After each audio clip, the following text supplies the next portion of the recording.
leitmotiv de l'évolution, c'est évoluer avec notre ADN. Ça veut dire qu'il n'est pas question de changer l'ADN, hein, changer qui nous sommes, mais il est impératif d'évoluer, tout simplement parce que tout autour de nous évolue, et l'écosystème breton, il évolue, et vous évoluez. Et donc, et cette évolution, elle est de plus en plus rapide. Donc cette accélération nécessite que nous aussi, qui vous accompagnons, évoluons au même rythme.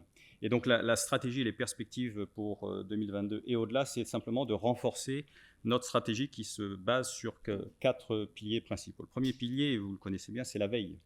Donc on a cette mission d'intérêt général de veille, c'est de la veille technologique, c'est de la veille réglementaire, mais c'est aussi la veille des innovations qui se font sur les différents territoires. C'est notre valeur ajoutée aussi auprès de nos financeurs publics et des territoires, des collectivités territoriales et des technopoles, hein, de montrer, de mettre en valeur cette attractivité. Donc nous allons continuer à faire la diffusion technologique la plus pertinente possible envers les entreprises, les porteurs de projets, mais aussi envers les collectivités, avec notamment pour 2022 la mise en place d'un nouvel outil de gestion documentaire. On est en train de revoir quel type de veille on pourrait insérer, donc par exemple une veille cosmétique ou une veille environnement. On regarde ce qui serait pertinent et ce qui n'existe pas dans l'écosystème. Et également peut-être voir aussi comment nous diffusons la veille vers nos adhérents. Donc faciliter l'accessibilité des documents à chaque adhérent. Ça passera sans doute par un petit peu une refonte du site internet et de l'espace adhérent qui va devenir plus interactif qu'il ne l'est aujourd'hui pour vous faciliter l'accès justement à ces informations. L'expertise, deuxième grand pilier, hein, c'est le cœur du réacteur. Eh bien, on a une phase de recrutement de chargés de projet, donc c'est un choix fait avec le conseil d'administration de se recentrer autour de l'expertise. Donc on a parlé de l'e-santé, donc on a à partir de juillet, hein, par exemple, une personne qui va être dédiée à l'e-santé. Donc c'est une personne qui était déjà parmi nous, elle est dans la salle, Coralie, qui va vraiment s'atteler à cette feuille de route et à cet accompagnement de ce secteur en hypercroissance. On va également cibler, M. Delaporte-Barré en a mentionné, donc notre implication dans des formations, les formations des futurs talents, parce que c'est un axe majeur pour nos adhérents, le recrutement des futurs talents. Donc on a un rôle à jouer de sensibilisation de l'innovation, mais aussi de cette jeune génération de futurs talents, mais aussi d'aider à formater en quelque sorte les formations pour qu'elles correspondent bien aux demandes des entreprises, puisque nous sommes en contact avec les entreprises, et puis également un certain nombre de nouveaux partenariats que nous mettons en place, l'idée étant vraiment d'avoir l'équipe sur le terrain à l'écoute de tous ces acteurs. Troisième pilier majeur, c'est l'animation des 2 filières, donc la filière santé d'une part et la filière biotechnologique. Là, c'est vraiment une stratégie par rapport au maillage du territoire, donc on est en train de mettre en place et de renforcer nos échanges avec les technopoles. Et ceci va se faire par l'écriture de feuilles de route spécifiques par territoire avec chaque technopole. Monsieur Delaporte-Barré a par exemple mentionné, on va travailler sur une feuille de route Rennes-Saint-Malo autour de la santé, et pas que. Aussi une réflexion sur les actions phares, hein, Franck en a parlé, et puis également quelles actions mener autour des croisements des filières. C'est la raison d'être de Biotech Santé Bretagne, c'est de créer ces croisements entre les biotech qui sont par définition multisectoriels, mais également avec la santé. Et puis enfin, le quatrième pilier, c'est l'international. Donc c'est un pilier que j'affectionne particulièrement et je pense que on a tout notre rôle à jouer. Ça passe par évidemment le dépôt de nouveaux projets européens. On en a déposé 2 ou 3 même, hein, 2. Et on travaille sur un 3e. Et puis il y a un projet dans lequel on était impliqué avec beaucoup d'autres acteurs autour de la santé numérique qui a été approuvé en 2022. Ce sont aussi des actions à l'Europe. Nous sommes en train de discuter avec Bretagne Compétitivité, qui est un nouvel acteur, en fait, un nouveau nom peut-être dans l'écosystème, mais vraiment vous amener à la Commission européenne et avec toute la sphère qui est autour de cette commission pour comprendre qu'est-ce que c'est l'Europe, comment l'Europe fonctionne. Et puis bien au-delà, on est en train de penser au-delà de l'Europe, donc de créer un réseau avec des partenaires qui nous ressemblent à l'international pour pouvoir avoir des échanges. Vraiment, l'idée, c'est plus de visibilité pour nos adhérents, mais également plus de visibilité pour les territoires en faisant venir, via ces hubs internationaux, des acteurs étrangers sur le territoire. Voilà un petit peu, en grande ligne, les perspectives. Au niveau budget, on est très conservateur pour 2022. Parce que comme l'a dit Franck, hein, on souhaite que vous nous donniez, que vous nous inspiriez sur les actions à mettre dans notre agenda. Donc sur 2022, on reste à un budget d'environ 2 millions d'euros. Le fait marquant pour 2022, ça a été une réduction du financement de la région Bretagne pour la mission d'intérêt général, donc accompagnement et conseil en innovation, donc qui est une allocation de 855 000 euros qui a été réduite en 2022 de 150 000 euros. Il avait été décidé en conseil d'administration que cette part qui ne sera pas dans nos produits en 2022 sera bien de l'autofinancement, puisque nous avons cette capacité en trésorerie. Voilà. Et donc il faut voter pour ce budget et ce plan d'action. J'en profite quand même pour, parce que je ne l'ai pas fait, en fait, remercier en fait, bien évidemment nos financeurs, la région Bretagne, l'État, de soutenir en fait, BSB. Et donc on va mettre au vote cette résolution. Donc la résolution numéro 4, l'Assemblée générale approuve le budget et le plan d'action 2022 de l'association BSB tel qu'il lui a été présenté. Est-ce qu'il y a des abstentions ou est-ce que vous avez des commentaires à faire? Il y a un commentaire. On va vous apporter le micro. Oui. Merci de vous présenter également. Bonjour, je suis Francine Pitois de la Gâtinais, je suis directeur des affaires publiques pour Sanofi en Bretagne et en Pays de la Loire. Je voudrais comprendre dans le contexte actuel pourquoi le Conseil régional diminue de 150 000 euros cet accompagnement, parce que pour moi c'est un élément extrêmement important, extrêmement structurant, surtout dans la période actuelle. Alors, c'est une bonne question. Donc, ça a été une demande. En fait, je pense que ça a été une demande de présentation des comptes en fait de la région Bretagne.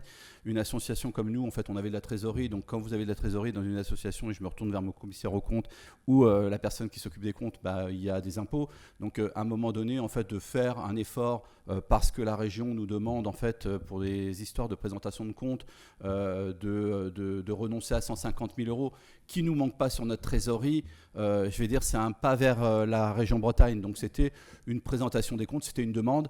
On a bien évidemment acté dans un courrier de Madame Fortin qui nous a en fait ce courrier en disant que c'était exceptionnel cette année. Et donc, en fait, l'année prochaine, on revient au budget qui avait été, en fait, qui est contractualisé en fait avec BSB.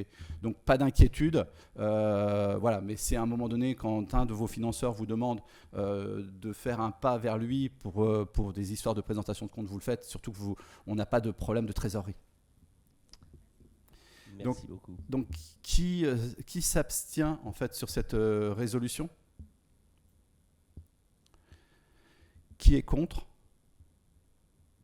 Je pense que voilà, donc la résolution 4 est adoptée. L'unanimité. Séquence qui va être intéressante aussi maintenant, c'est l'arrivée de nouveaux membres au conseil d'administration de Biotech Santé Bretagne. Vous avez des noms qui apparaissent sur l'écran derrière moi. Je vais inviter les personnes qui sont candidates à venir à mes côtés et très très vite ils vont pouvoir se présenter à vous et expliquer pourquoi ils sont candidats à cette fonction au conseil d'administration. Aude Bernardon, mairie, mais alors venez, hein, on va le faire très vite. Anthony Brézin, Raphaël Bohu, Sandrine Morvan, Axel Pilisser, Yacine Tamoudi et Marwan Touati sont avec nous. Je sais que Vincent Gérard est excusé.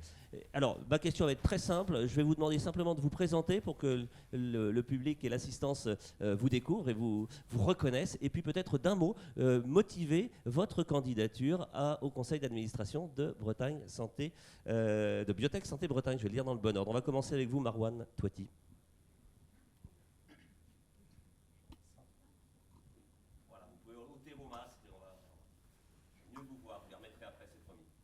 Yacine Tamoudi de la société Caréval.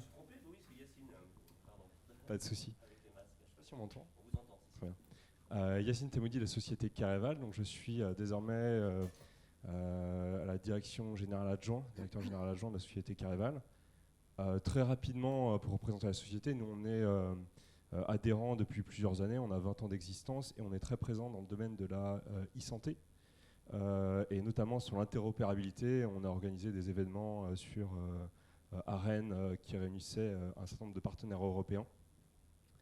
Et voilà, nous, l'action, en gros, qu'on souhaite via ma candidature, justement, c'est pouvoir dynamiser aussi et apporter du réseau sur l'aspect e-santé à Biotech et avec des partenariats nationaux et internationaux. Alors, on a compris que c'était un axe stratégique important. Vous-même, alors, madame... Aude Bernardon-Méry. Je suis Aude Bernardon-Méry, je suis directrice R&D et des affaires réglementaires au sein de la société Gaiago. Gaiago, c'est une société malouine qui fabrique et commercialise des produits, des solutions pour revitaliser les sols, des biostimulants destinés à la plante et à la rhizosphère et des produits de biocontrôle.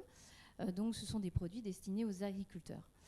J'ai un passé en recherche et développement en France et puis à l'étranger, parce que je viens d'une société aussi multinationale où j'occupais un poste au niveau global.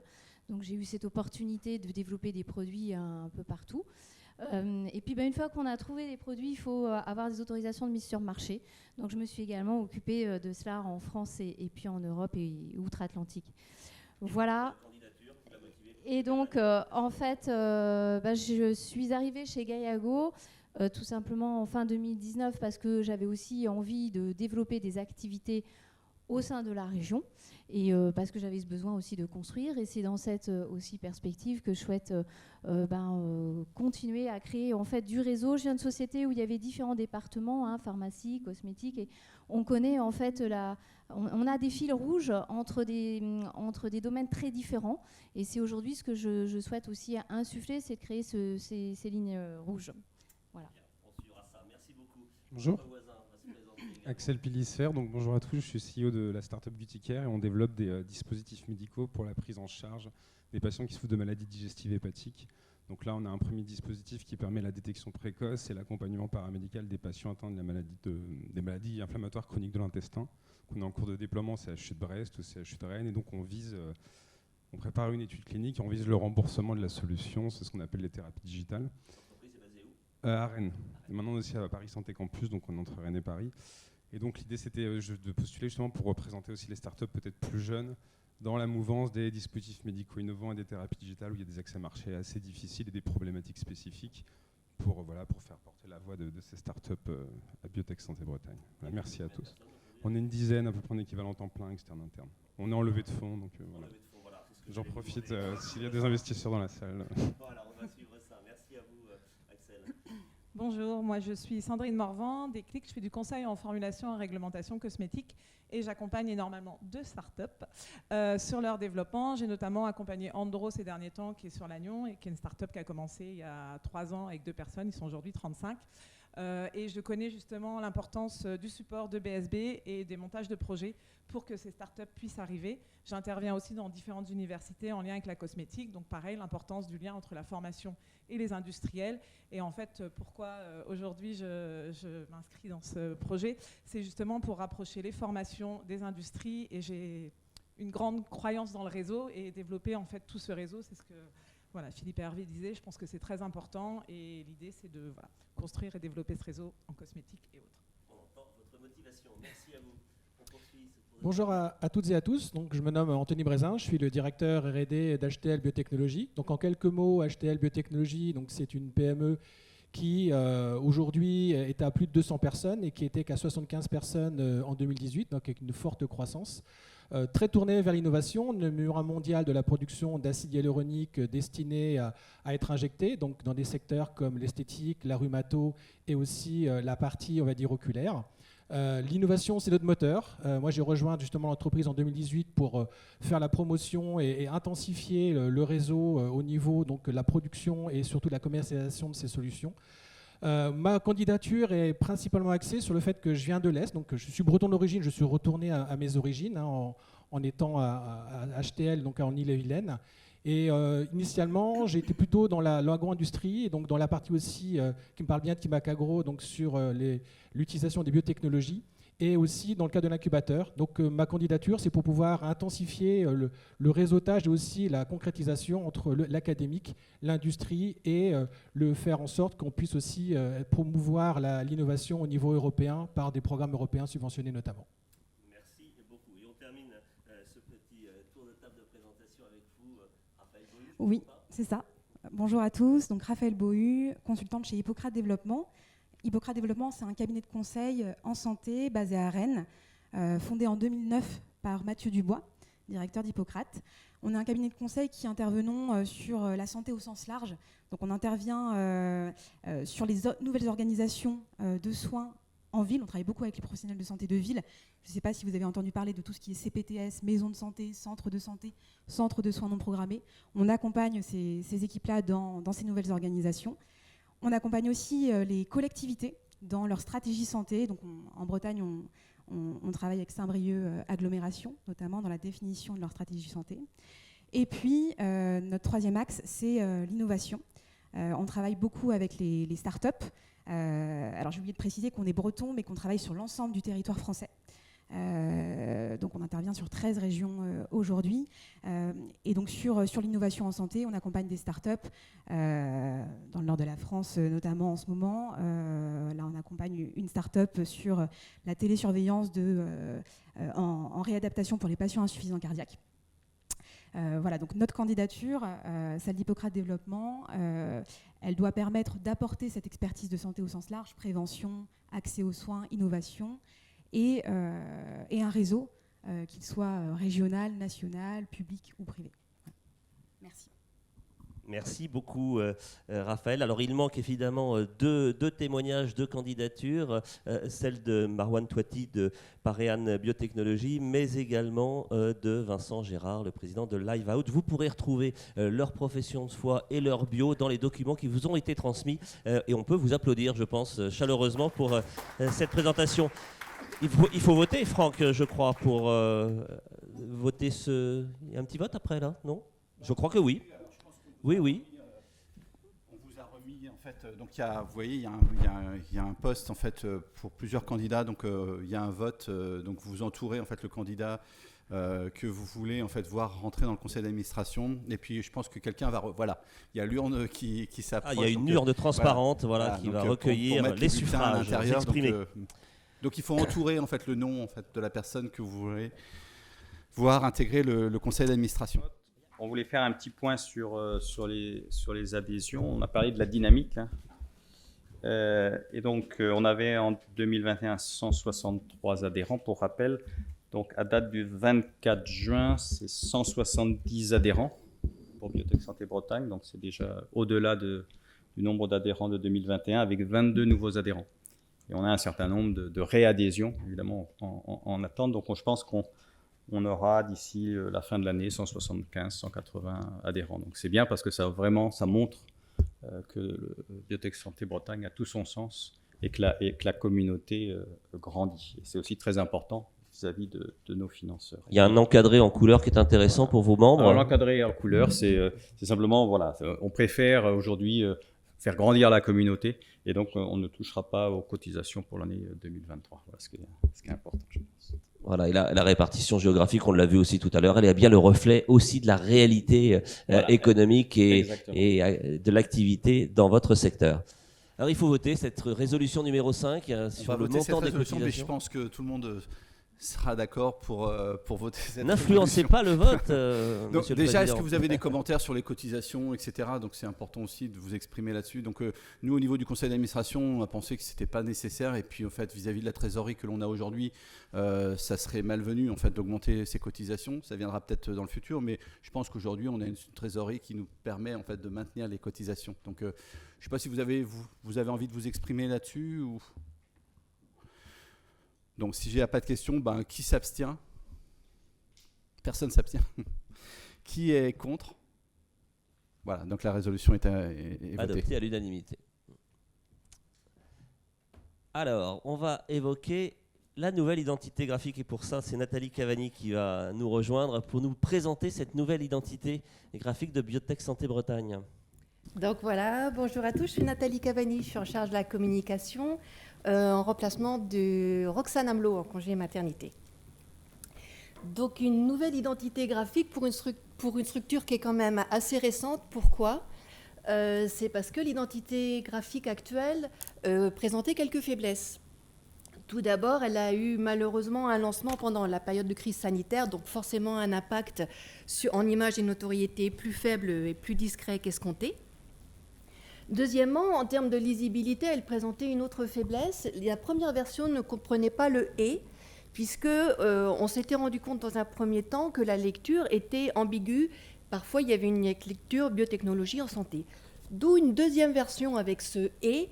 Et là, nouvelle faiblesse, en fait, un nom finalement qui était différent du nom statutaire, puisqu'on lisait Biotech et Santé Bretagne, ce qui n'est pas le nom statutaire, et qui devenait différent des textes.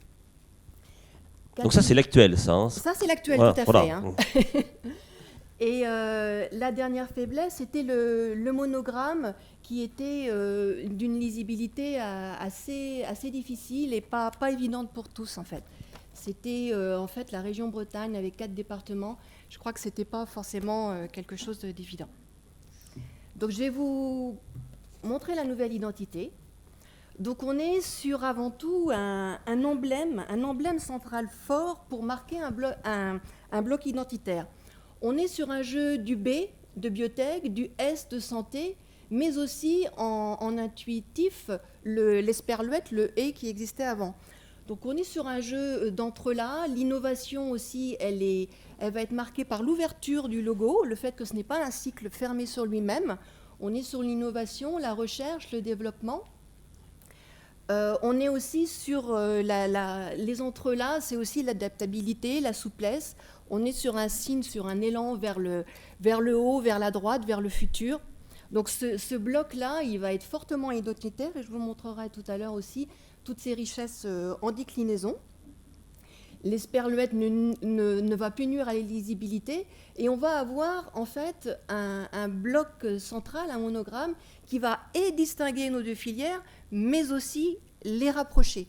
On a cet avantage-là de ce monogramme-là.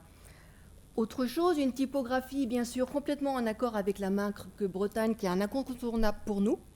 Donc des angles droits, forts, une typographie resserrée, quelque chose qui a un socle très solide, très ferme, dans un espace réduit tout autant, donc forte lisibilité tout en ayant quelque chose de très solide et de resserré. Dernière chose, le choix de la couleur. Donc on est sur un corail. Pourquoi le corail? Parce que c'est une couleur vraiment très dynamique qui aussi, vu la diversité des marchés et des missions de Biotech Santé Bretagne, peut-être, je dirais, identitairement rattaché à tous nos services et toutes les filières. On peut s'en revendiquer assez facilement. C'est une couleur du dynamisme, du renouvellement, de la vie, du réseau. Donc, voilà les 3 éléments constitutifs du logo. Et puis, je vais vous montrer, en fait, toute sa force. Ça va être sa force de déclinaison. À partir du monogramme, on va pouvoir l'habiller, on va pouvoir le décliner par secteur d'activité. Et donc, ce seul monogramme peut devenir facilement identitaire. On en a là des belles illustrations. Donc voilà, le déploiement du logo va s'accompagner aussi d'un nouveau travail sur la ligne éditoriale, sur les textes institutionnels, pour qu'il soit vraiment très très homogène sur l'ensemble de nos supports, pour pouvoir répéter les mots-clés d'expertise, de conseil de Biotech Santé Bretagne, et augmenter du coup à terme son référencement sur l'ensemble des supports. Voilà, vous avez eu la primeur, déploiement à partir de la rentrée. La rentrée. Voilà, oui.